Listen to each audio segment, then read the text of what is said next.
In South Vietnam, the United States and some 34 other nations of the free world are committed to thwart the Viet Cong attackers who are aided and abetted by the communist-controlled government of North Vietnam.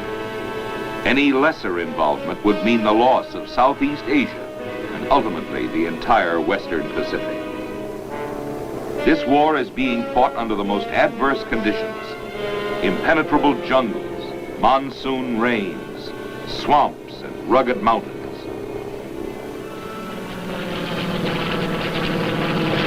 Under these conditions, it is difficult to carry the attack to the enemy, arm and supply our troops, bring out our wounded, or even find the aggressors.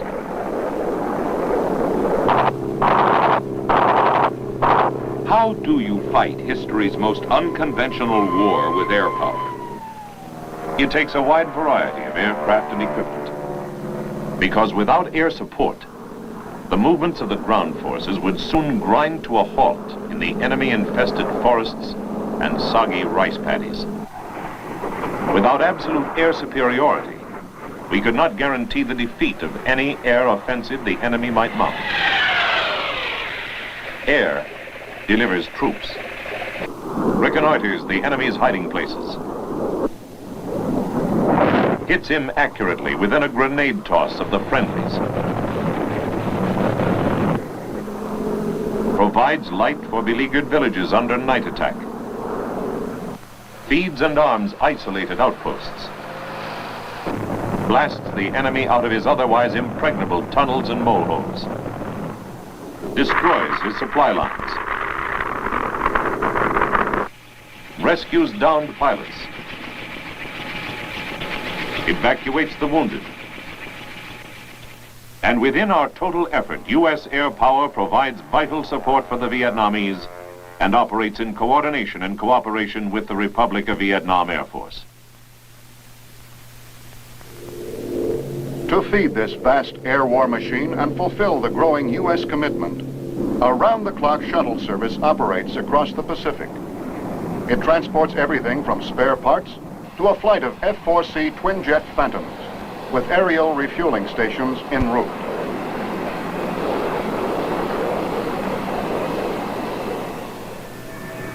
The stopover point is Hickam Air Force Base, Hawaii, headquarters of the Pacific Air Forces and nerve center for Air Force operations in the entire Western Pacific, which includes the Southeast Asia Theater.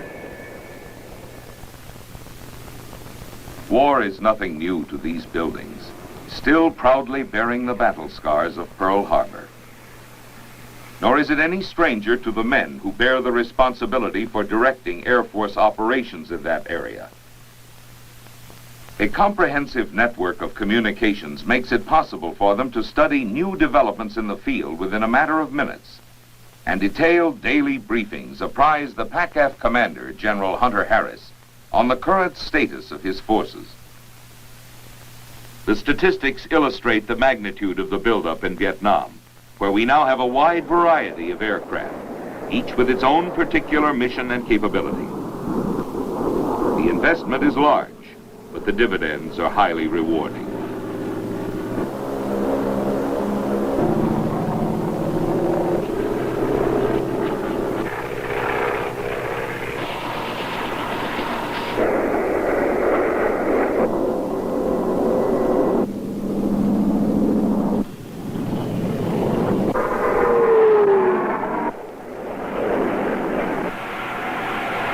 PACAF policy is one of centralized command and decentralized operation of tactical air forces in a combat theater.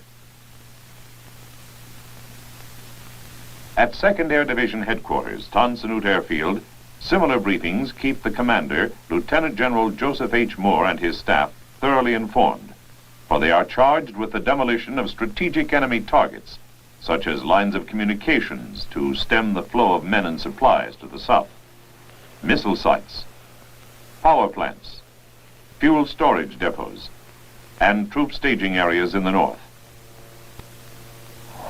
While in the south, close air support to U.S. and Vietnamese ground forces made the difference between victory and defeat at such battles as Plei My, An Quy, Dong Xoai, Song Bi, and Ya Drang.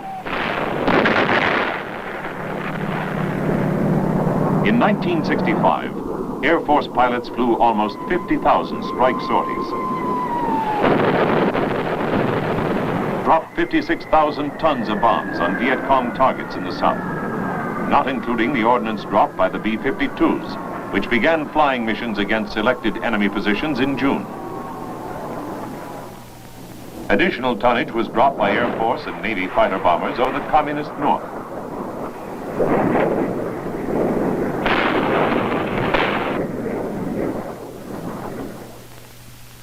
But the role of air power has been greatly broadened in this conflict. Its many functions mesh together, aimed not only at defeating the enemy, but also at winning a better life for the people of Vietnam. Thus, vitally needed rice as well as bombs rains from the Southeast Asia sky. Using the hair-raising but effective controlled crash landing technique on short dirt strips, Air Force pilots deliver cows and chickens to isolated villages in their C-123 providers. Last year, they logged over 28,000 sorties, carrying more than 500,000 passengers and delivering 265,835 tons of cargo. Meantime, new bases are rising in the jungles and mountains. The interim airfield facilities at Cam Ranh Bay were built on Delta sands in less than 60 days. Construction of such facilities is a monument to military engineers. In the shooting war, quick reaction is the key to close air support. Strike aircraft in the south are allocated from the Tactical Air Control Center at Tan Son Nhut Airfield. Flight controllers can send aircraft into battle at a moment's notice in response to a field commander's request. Streamlined communications reach out from the center to the fringes of the battle line, to the forward air controllers who live and work with the Vietnamese in the field. Flying light planes, these men learn the conditions and the terrain and direct airstrikes on the spot from first-hand knowledge of the tactical situation that exists under the screening umbrella of jungle foliage. They make it possible to hit, and hit hard, in the right place at the right time. Ground force commanders have learned to rely heavily on this fast and accurate close air support system.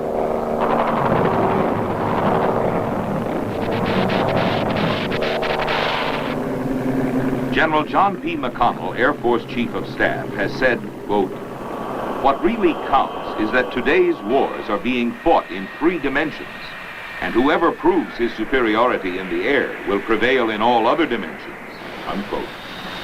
Air warfare itself has many dimensions, and to prove our superiority, we must prevail in all. In Vietnam, we are doing just that. Striking at the heart of the enemy, destroying military targets and lines of supply in the north, as well as providing interdiction and close air support to our forces on the battlefields in the south. United States and Vietnamese commanders alike have endorsed the effectiveness of the B-52 raids in such terms as the timing was precise, the bombing accurate, and the overall effect awesome to behold.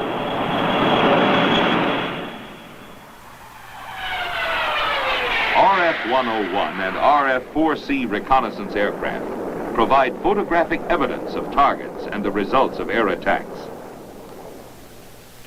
Elapsed time between filming and viewing has been reduced to a bare minimum.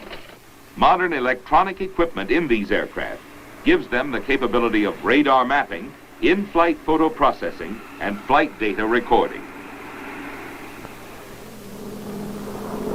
Other vital components of the airborne war are such specialized tasks as defoliation, a maneuver designed to peel back the cover from which the Viet Cong spring ambushes on Allied supply convoys and troop movements. The Weather Forecasting Service which encompasses a full range of data acquisition and communications, and is essential to air operations in this area. Psychological warfare missions, using leaflets and voice broadcasts. And air rescue of downed pilots.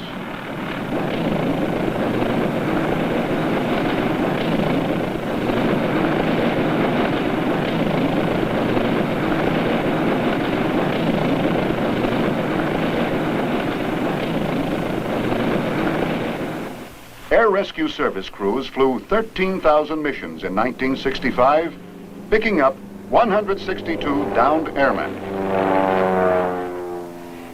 In Vietnam, air power is helping to subdue the flames ignited by international communism, working positively and productively to bring lasting freedom to that war-torn country. Without the present combined Army, Navy, Air Force civilian team effort and its umbrella of air power, the people of South Vietnam would by now be under the iron fist of communism. An effective air arm able to seek out and destroy an aggressive, well-armed enemy, to initiate and support civic and humanitarian actions, interdict ground force operations, to deliver equipment and material without which the war could not be fought. Such an air arm is contributing greatly to the struggle for a lasting peace.